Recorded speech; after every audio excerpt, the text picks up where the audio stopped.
আসসালামু আলাইকুম। আপনারা সবাই কেমন আছেন? আশা করি ভালো আছেন। আলহামদুলিল্লাহ আমিও ভালো আছি। আজকে এই সুন্দর সালোয়ারের মোহরের ডিজাইনটি আমি কিভাবে করেছি সেটি আপনাদের সাথে শেয়ার করব। এখানে আমি 1 ইঞ্চি পরিমাণের কাপড় কেটে নিয়ে তারপর চিকন করে ভাঁজ করে ফিতা বানিয়ে ডিজাইন করব এবং আর কি ডিজাইন করব সেটি আপনারা সম্পূর্ণ ভিডিওটি দেখলেই জানতে পারবেন। আমি এই কাপড়টিকে 2 ভাঁজ করে সুন্দরভাবে চিকন করে তারপর ফিতে বানিয়ে নেব। প্রথম এক সাইড থেকে আমি এরকম সুন্দরভাবে সেলাই দিয়ে দেব। আমার খেয়াল রাখতে হবে সেলাইটা যেন একদম সাইডে পড়ে এবং মাঝখানে পড়লে আমার ফিতাটা ভালোভাবে আসবে না। এরকম সুন্দর করে ফিতাটি আমি বানিয়ে নিয়েছি। এখন আমি অন্য সাইডে একটি সেলাই দিয়ে দেব। আমার 2 সাইডে সেলাই দেওয়া হলে তারপর আমি এই ফিতাটি দিয়ে কাগজে ডিজাইন করব। আমি কাগজ 1/2 ইঞ্চি পরিমাণ কেটে রেখেছি। সেটার উপরে আমি কিভাবে ডিজাইন করি সম্পূর্ণ ভিডিওটি দেখলেই আপনারা বুঝতে পারবেন। আমি সম্পূর্ণ ভিডিওটি আপনাদের জন্য আস্তে আস্তে করেছি যাতে আপনারা বুঝতে পারেন। আমি এখানে সালোয়ারের মোহরি অনুসারে কাগজটি কেটে নিয়েছি। আমি এখানে 1/2 ইঞ্চি নিয়েছি। তারপর আমি এই কাগজটা অনুসারে আমি ফিতাগুলো ছোট ছোট করে কাটিং করে তারপর ডিজাইনটা করে নেব। আপনারা চাইলে একদম সহজে বাসায় বসেই করে নিতে পারবেন। এই সুন্দর সুন্দর ডিজাইনগুলো আপনাদের আর বাইরে করতে যেতে হবে না। এরকম ছোট ছোট আকারে আমি মাপ অনুসারে কেটে তারপর কাগজের উপরে বসিয়ে দেব। আমি ফিতাগুলো এরকম সুন্দর করে সোজাভাবে বসিয়ে নেব, 1/2 ইঞ্চি গ্যাপ রেখে এরকম 1/2 ইঞ্চি গ্যাপ রেখে তারপর ফিতাগুলো বসিয়ে তারপর সাইড থেকে সুন্দরভাবে সেলাই দিয়ে দেব। আমি একদম সাইডে না এবং যতটুকু আমার সেলাইয়ের জন্য দরকার ততটুকু আমি সেলাই দিয়ে দেব। এরকম আস্তে আস্তে আমি সম্পূর্ণ কাগজের উপর ডিজাইনটা করে নিয়েছি। এখন আমি অন্য সাইডে এরকম আস্তে আস্তে সেলাই করে দেব। আপনি সেলাই দেওয়ার সময় খেয়াল রাখবেন যাতে ফিতাগুলো বাঁকা হয়ে না যায়। আস্তে আস্তে এরকম সেলাই করে নেবেন। এরকম সুন্দরভাবে 2 সাইডে সেলাই দেওয়া শেষ হলে বাড়তি অংশটুকু কাটিং করে সোজাভাবে তারপর আমি সালোয়ারের মোহরের সাথে লাগিয়ে নেব। এখন আমি এখানে অন্য ডিজাইনের জন্য 4 ইঞ্চি পরিমাণ কাপড় কেটে রেখেছিলাম, চওড়া 4 ইঞ্চি এবং লম্বা তো আমি একটু বেশি নিয়েছি মোহরের চেয়ে।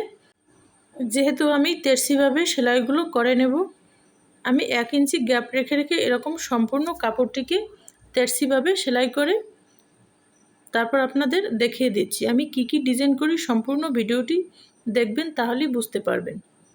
এরকম সম্পূর্ণ কাপড়টিকে আমি 1 ইঞ্চি গ্যাপ রেখে সেলাই করে তারপর আমি অন্য সাইডে আবার তেরছিভাবে সেলাই দিয়ে দেব।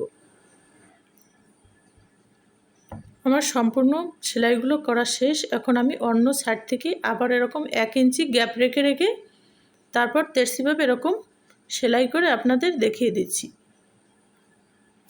এরকম সুন্দরভাবে আপনারা বাসায় বসে করতে পারবেন। প্লিজ স্কিপ না করে সম্পূর্ণ ভিডিওটি দেখবেন এবং ভিডিওটি ভালো লাগলে একটি সাবস্ক্রাইব করবেন। এরকম আস্তে আস্তে আমি অন্য সাইডে এরকম তেরছিভাবে সেলাই দিয়ে কিভাবে ডিজাইনটা করি আপনারা দেখলেই বুঝতে পারবেন। আমি একদম সহজেই আপনাদের বুঝিয়ে দিচ্ছি। আমি ভিডিওগুলো না টেনে তারপর করছি যাতে আপনারা একদম সহজে বুঝতে পারেন।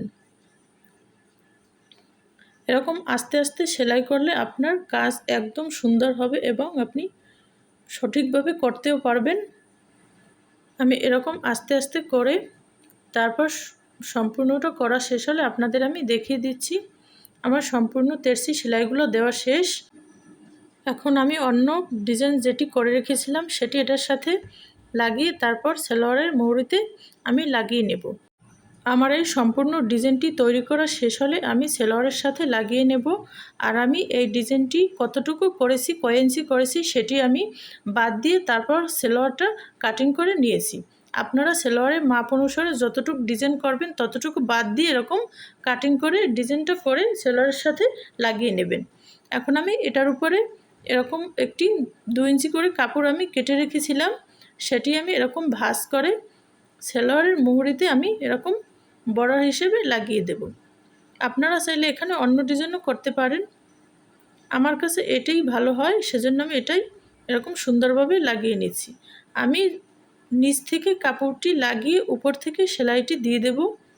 আমার সেলাইটি দেওয়া শেষ। এখন আমি কাপড়টিকে ভাঁজ করে সুন্দরভাবে উপরে একটি চাপ সেলাই দিয়ে তারপর আমি লাগিয়ে নেব।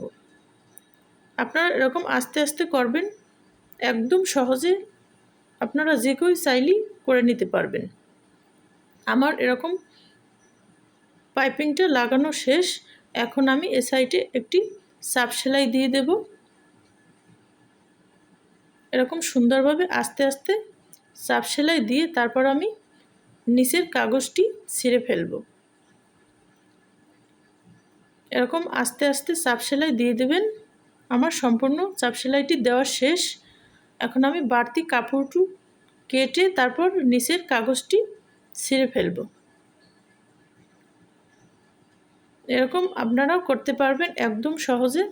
আমার সম্পূর্ণ কাগজটি ছেঁড়া শেষ। এখন আমি সেলোয়ারের কাপড়টির সাথে মোহরির ডিজাইনটা এরকম আমি লাগিয়ে দেব। এরকম আস্তে আস্তে আপনারা করে নিতে পারবেন। আপনি সেলোয়ারের মাপ অনুসারে কাটিং করে আপনি যতটুক ডিজাইন করবেন ততটুক বাদ রেখে তারপর সেলোয়ারটি কাটিং করবেন। একদম সহজে আপনাদের আমি বুঝিয়ে দিয়েছি। ভালো লাগলে একটি সাবস্ক্রাইব করবেন এবং প্লিজ সম্পূর্ণ ভিডিওটি দেখবেন।